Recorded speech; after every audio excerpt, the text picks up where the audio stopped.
A lot of people see justice as the most futile thing you can do with your life. Give your life completely to business and you see the money piling up.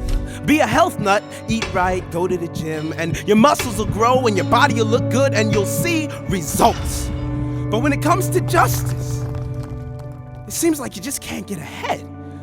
You patch up one hole and something else rips open. You bring peace to one region and war breaks out in another. You rebuild after an earthquake and a tsunami hits, and you work and you work and you work, and there's never any profit. There's no bank where you can store a surplus amount of justice in. Stability is never permanent. Something always tips, and people always ask, is it even worth it?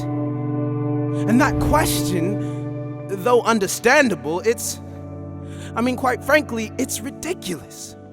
And it rarely comes from those who are actually tired from pursuing justice and not just tired of the idea. It rarely comes from people who've labored for years and have good reason to ask it. And you know why they never ask? Those type of people become friends with those who suffer. Family even. Because it's one thing to wonder if someone else's freedom is worth fighting for. But when you begin to identify with that someone else, commune with them, that's when the question is no longer worth asking. That's when it becomes offensive even. What do you mean, is it worth my time? That doesn't even deserve an answer.